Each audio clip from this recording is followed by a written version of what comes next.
Evangelho de Mateus, capítulo 13.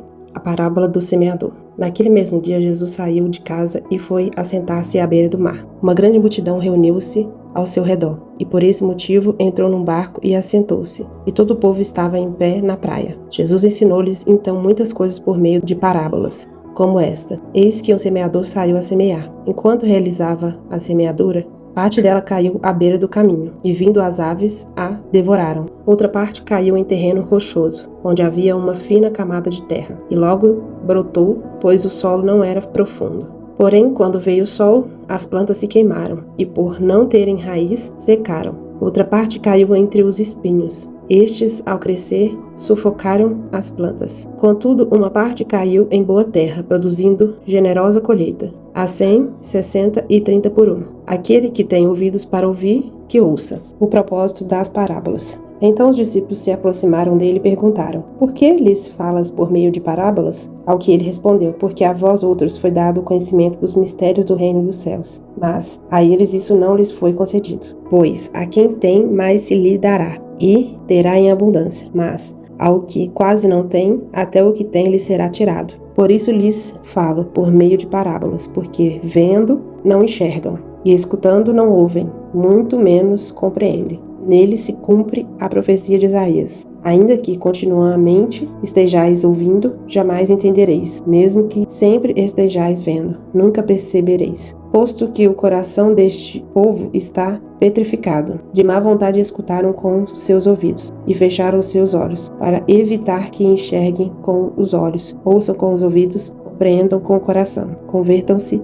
e sejam por mim curados. Mas abençoados são os vossos olhos, porque enxergam, e os vossos ouvidos, porque ouvem. Pois com certeza vos afirmo que muitos profetas e justos desejaram ver o que vedes, e não viram, e ouvir o que ouvis, e não ouviram. Jesus explica essa parábola. Portanto, atentai para o que significa a parábola do semeador. Quando uma pessoa escuta a palavra do reino, mas não a compreende, vem o maligno e arranca o que foi semeado em seu coração. Estas são as sementes que foram semeadas à beira do caminho.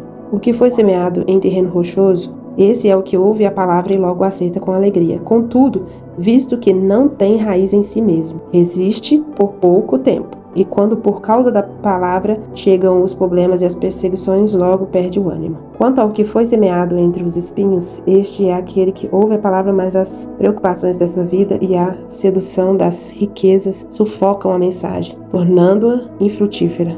Mas enfim, o que foi semeado em boa terra é aquele que ouve a palavra e a entende. Este frutifica e produz grande colheita. Alguns 100, outros 60 e ainda outros 30 vezes mais do que foi semeado. O trigo e o joio. Jesus lhe contou outra parábola. O reino dos céus é semelhante a um homem que semeou boa semente em seu campo. Entretanto, quando todos dormiam, chegou o inimigo dele, lançou o joio no meio do trigo e seguiu o seu caminho. Assim, quando o trigo brotou e formou espigas, o joio também apareceu. Os servos do dono da plantação foram até ele e perguntaram: Senhor, não semeaste boa semente no teu campo? Então de onde vem o joio? Ele, porém, lhes respondeu: O inimigo fez isso. Então os servos lhe propuseram: Senhor, queres que vamos e arranquemos o joio? Ao que o Senhor respondeu: Não, pois ao tirar o joio, podereis arrancar juntamente com ele o trigo. Deixai-os, pois, crescer juntos até a safra. E no tempo da colheita,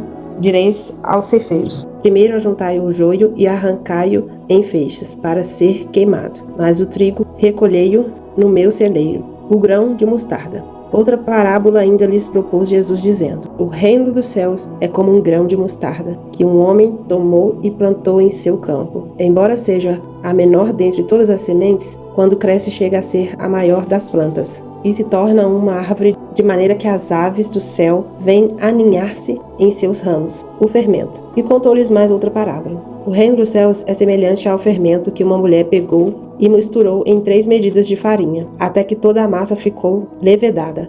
Todas essas coisas falou Jesus à multidão por meio de parábolas, e nada lhes dizia sem usar palavras enigmáticas. E assim cumpriu-se o que fora dito por meio do profeta: Abrirei em parábolas a minha boca. Proclamarei coisas ocultas desde a fundação do mundo. Jesus explica a parábola do joio. Então Jesus se despediu da multidão e foi para casa. Seus discípulos aproximaram-se dele e pediram: Explica-nos a parábola do joio na plantação. E Jesus explicou: Aquele que semeou a boa semente é o Filho do homem. O campo é o mundo, e a boa semente são os filhos do reino. O joio representa os que pertencem ao maligno.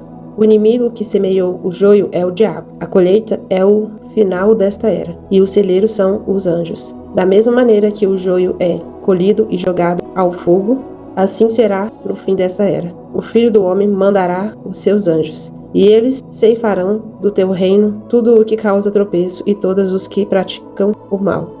Eles os lançarão na fornalha ardente, e ali haverá pranto e ranger de dentes.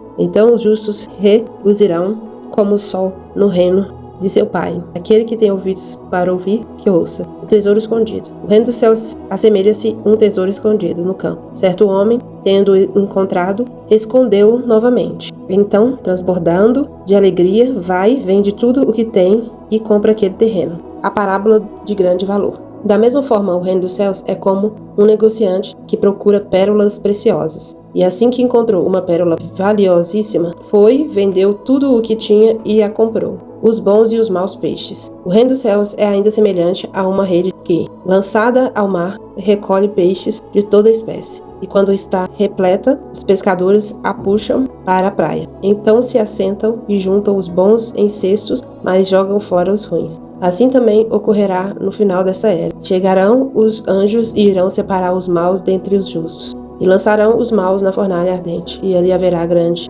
lamento e ranger de dentes. O mestre é um pai de família. Então lhes perguntou Jesus: Entendestes todas essas parábolas?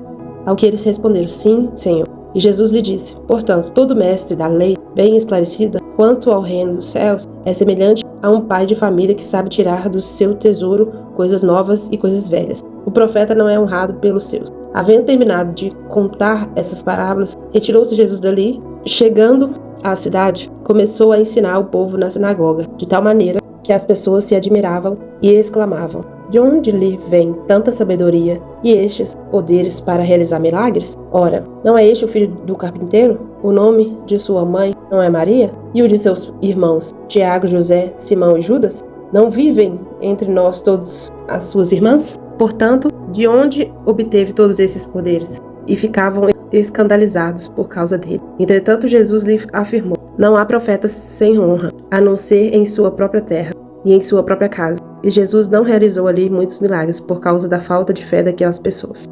É um capítulo muito grande, então eu vou só comentar aqui sobre uma coisa que eu achei interessante nesse tanto de parábola, né? O Senhor, ele falava com aquele povo, na multidão, ele falava parábolas e parábolas e as pessoas não entendiam. E nem os seus discípulos, na verdade, não entendiam. Eles só foram entender quando a multidão foi embora e o Senhor chamou eles à parte. Aí sim, eles perguntaram ao Senhor o que significava aquelas parábolas e o Senhor as explicou. O que eu entendo com isso? As palavras do Senhor, elas serão ditas para todos ouvirem. Multidão, pessoas de todos os tipos. Mas só entenderão aqueles que irão por secreto com o Senhor, para a intimidade. Lendo essa passagem, me veio na hora essa questão da intimidade, do lugar secreto. O Senhor, ele só revela o significado, a explicação das suas parábolas, das coisas que ele faz, ele só revela aqueles que são íntimos. Quando saem da multidão, quando nós saímos desse lugar e vamos para o secreto com o Senhor, é nesse lugar que o Senhor nos explica e a gente entende. Ele perguntou para os seus discípulos: E agora, vocês entendem o que eu estou falando? E eles falaram: Sim, Senhor. Eles só entenderam quando eles foram, em particular, no relacionamento, no secreto com o Senhor. Então nós precisamos entender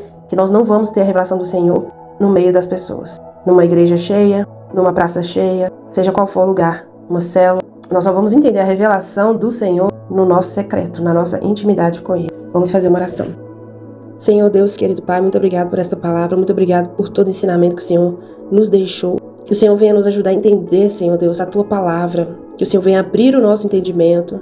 Que o Senhor venha abrir a nossa visão. Que as palavras do Senhor sejam reveladas a nós. Que não sejam somente palavras, mas que sejam revelação do Senhor.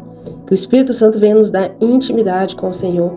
Que o Espírito Santo venha nos trazer sensibilidade para entender, para compreender, para desfrutar da melhor forma possível, Senhor, da Tua presença. Que não sejamos pessoas como a multidão, mas que sejamos pessoas íntimas, que têm relacionamento com o Senhor, que conhecem das profundezas das Tuas palavras. Em nome de Jesus é o que nós pedimos, Deus. Durante esse propósito, nos leva a um lugar de intimidade, a um lugar que nunca fomos antes, ó Deus. Nos leva a um lugar onde tudo vai se tornar claro. Aquilo que os nossos olhos não enxergavam, nós vamos começar a enxergar, porque nós vamos ver e ouvir de perto a tua palavra e a tua presença. Em nome de Jesus, amém.